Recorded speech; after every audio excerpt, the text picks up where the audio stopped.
Hi, this is my activity P03 and I'm gonna be explaining the difference between scientific notation and prefixes. So basically both of them we use them to represent or abbreviate large numbers or very small numbers in a easier way. The first one we have is scientific notation, that we use it, for example, to represent the mass of the sun, which is like a really huge number with 30 zeros. So in order to represent that number, we multiply the first number by 10, and the power will be the number of zeros that you have. In a minute I'm going to explain better how to write them, but basically that's how the scientific notation works.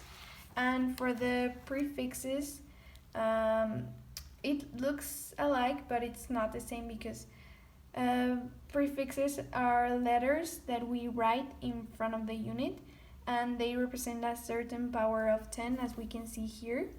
And it's mostly used for measurements, like for example kilometers or kilograms, millimeters, and yeah, that's basically the difference between them. Okay, so now I'm going to explain how to write some examples. The first one is the Google, which is a very large number that is 10 to the power 100, but since it's a really large number with a lot of zeros, then we need to abbreviate it like this so we can understand it better, which is 10 to the power 10 to the power 100. The second one is the mass of the sun, which is 2000 billion kilograms. So as you can see, it's a really large number, so we need to use the scientific notation in order to abbreviate this number. The first thing we need to do is count all the zeros that this number has, and it has 30, so we put the 10 to the power 30, which is the amount of zeros that this one has, and then we multiply it by the 2, because it's 2 times the 1 with the 30 zeros. And at the end we put the quantity, which is the kilograms.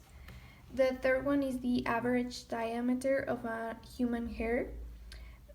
This one is 0.0889 millimeters, and we need to use the scientific notation in order to make it better. So this one is a negative one, so we need to put the decimal place like all the way to the first number, which is the 8.